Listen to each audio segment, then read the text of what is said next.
video to audio mix-up.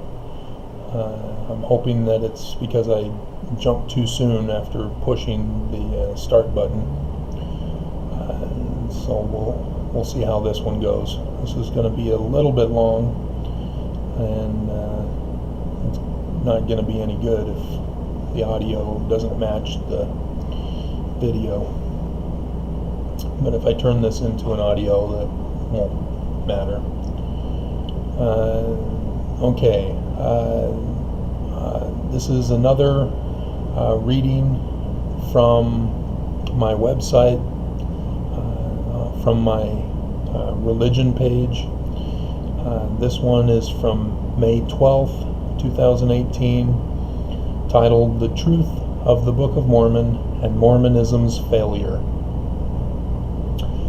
And then I have a couple of pictures, which if I've solved the video problem, I'll include them with the video. It's of the Book of Mormon and the book attributed to William Morgan, Illustrations of Masonry. Alright.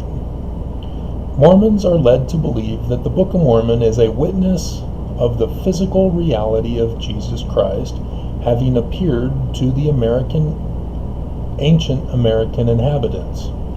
The truth is that the Book of Mormon is not a translation of an ancient Egyptian or any other language document. Neither is its historical claims close to confirming a direct match to any of America's ancient cultures. So does this mean Mormonism is a fraud and a satanic religious cult? I've already exposed the Mormon Church as neglecting the poor, big time. To the dismay of critics, apostates, Christians, devil worshippers, the Illuminati, and Mormons themselves, I present a summary of the truth of the Book of Mormon from my previous publications, which exposes the Mormons' failure to adhere to the Book of Mormon. As you can see, I've put a picture of the Book of Mormon next to a picture of William Morgan's attributed book, Illustrations of Masonry. Mormons have not been studying their Book of Mormon. Naughty, naughty. Studying is not just to read the text, nor is it limited to comparison to the biblical passages from which the Book of Mormon plagiarized. Hard science techniques need to be applied for one to claim a study has been performed. I don't have the time. I just work on being a good person. I have faith that its claims are true. Are several of the excuses not to study the Book of Mormon by Mormons. The number of excuses by those not Mormon are understandable.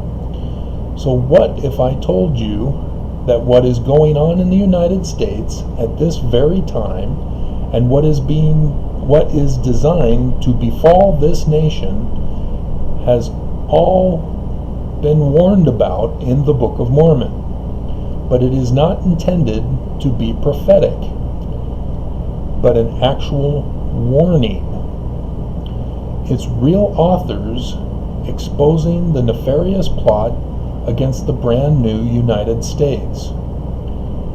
Does that pique your interest in the Book of Mormon now? Would you still make excuses not to read it and not want to study it? Hard science investigation reveals that the Book of Mormon is not a translation of an ancient Egyptian document or any other ancient document, but rather a plagiarism of about a couple dozen texts published and available during the time the Book of Mormon was composed, in the early 1830s, or the early 1800s, sorry. I've published already those books plagiarized by the Book of Mormon and listed them. But there's more. The Book of Mormon contains Freemasonic influences, tying it directly to William Morgan's book. Mormons all apologize for the use of the word adieu contained in the Book of Mormon, in the Book of Jacob. But if Mormons actually studied their religious text, or at least read William Morgan's book, they would learn that it is brethren adieu that comes straight out of Morgan's book. Other subjects, such as the name Jacob, Solomon's Temple, gold plates, Tree of Life, and many more, all come from Morgan's book and the Freemasonry of the early 1800s in America. Remember, Joseph Smith, the founder of Mormonism, and the one claimed to be the translator of the Book of Mormon, didn't become a Freemason until 1842, 12 years after the formation of the LDS Church and 13 years after the publication of the Book of Mormon. Thus it is clear from just reading the Book of Mormon with an understanding of Freemasonry that Joseph Smith knew all about Freemasonry prior to becoming a Freemason. As I've published in other books, the Smith family knew William Morgan. William Morgan is a key figure in early American history and, as I'm promoting, in early LDS Church history. He served with Andrew Jackson in several battles, and both were Freemasons. Andrew Jackson going on to become president, known for succeeding in closing the American Central Bank during his presidency. In 1826, William Morgan disappeared and was legally declared dead after he went around western New York declaring a conspiracy theory about an infiltration into Freemasonry, with a plot by these infiltrators to take over the United States and eventually destroy it. After his disappearance, his publisher released the above book under Morgan's name, but it only reveals the rituals of Freemasonry. It does not disclose the conspiratorial plot Morgan warned of.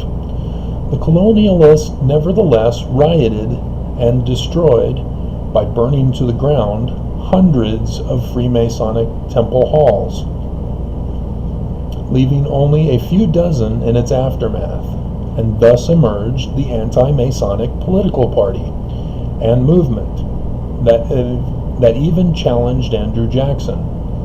Freemasonry went underground for a time. Yet among this fervor of fear and panic emerged the Book of Mormon.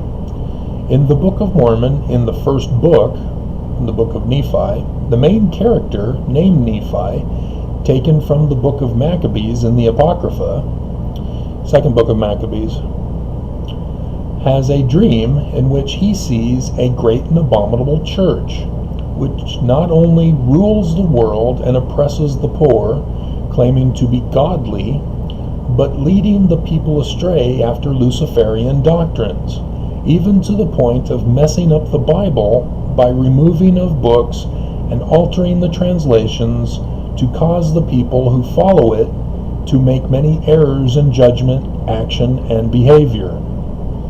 The Book of Mormon goes on to talk about antichrists who emerge with doctrines of hatred, bigotry, and elitism for the purpose of making money at the expense of the poor. All this leading to wars and contentions that slaughter hundreds of thousands.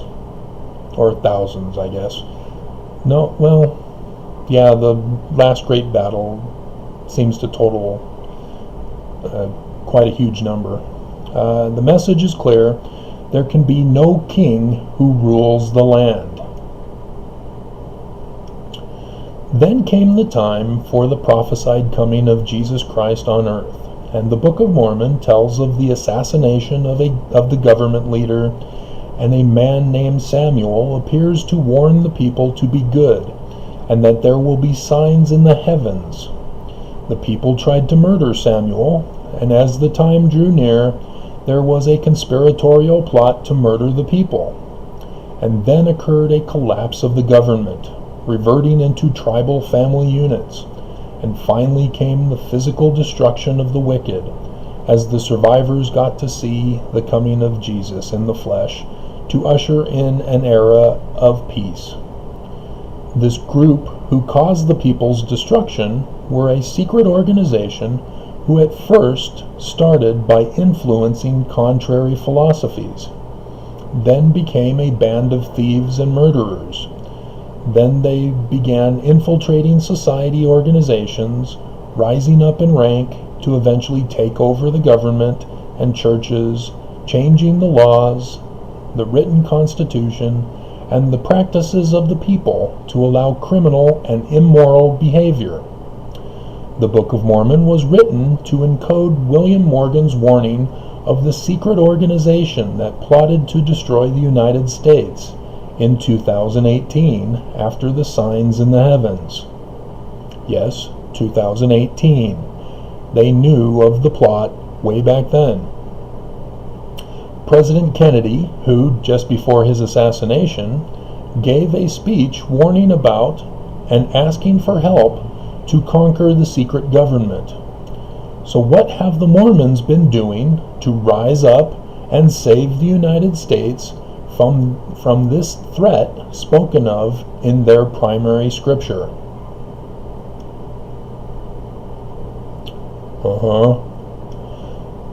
The Joseph Smith Church was infiltrated by those Freemasons seeking revenge for the destruction of their Masonic temple halls, causing the Mormon War, the leadership crisis of 1838, the murders of Joseph and Hiram Smith, who was his chosen successor and brother.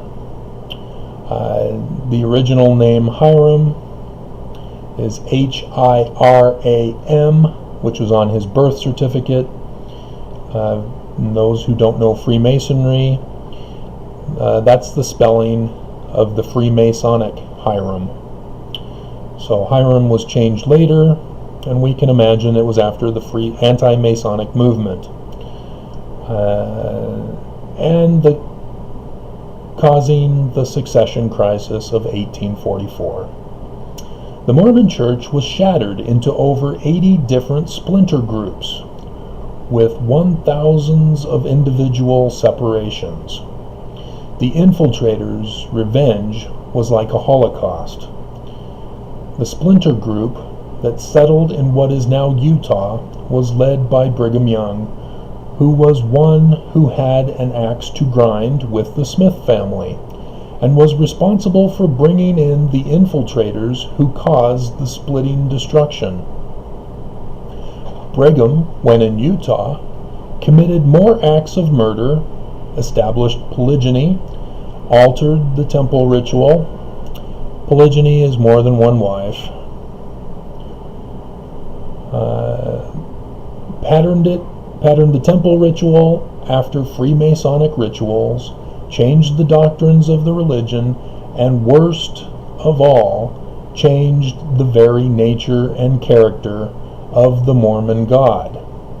He built a mansion and lived off the tithing of the followers. He established his church directly from the pattern of the great and abominable church of the Book of Mormon. Today, Mormons in Utah are dominantly of the Republican Party, and their values of hatred, discrimination, bigotry, sexism, and neglect for the poor. Utah just finished Operation Rio Grande, which targeted punishment of the homeless, and passed an amendment to a law concerning the mentally disabled, which still punishes and discriminates against those without the mental capacity to protect themselves or know how to cry for help. The press talk about how evangelicals put Trump into power over our nation as king. But let's not forget the Mormons overwhelmingly voted for Trump as well. Many of those whom I know personally posted on Facebook during the 2016 election the Russian propaganda, whereas I was posting about what Monty Brewster and Brewster's Millions posted as a line add-in vote for none of the above. As I've been warning Mormons, the United States and the world of what is to follow the heavenly signs, posting and publishing books with interpretations of all of the prophesied signs, I've instead been attacked with ad hominem, and even had my life threatened by Mormons. And then my own Mormon bishop informed me that our stake president told him to order me to stop going around telling people the Book of Mormon is the official doctrine of the Mormon Church. I've learned that my stake president denies he gave that order, but he has made no effort to punish my bishop and restore me to the church. I need to give an update. He has emailed me and indicated that he would like to discuss any matters that I have. He won't take responsibility for anything, but we'll see. I've written to the new LDS president, Russell M. Nelson, twice, but there has been no reply. The latter-day Holocaust is going to be devastating, and it is at the gates, knocking to come in, as our nation is opening the doors to let it in. This is the last time I will make the call. Ye elders of Israel, the royal army of God, rise up with me to restore the United States Constitution and the government and church of God. And then I have a picture of Horus battling Set in the Egyptian carvings.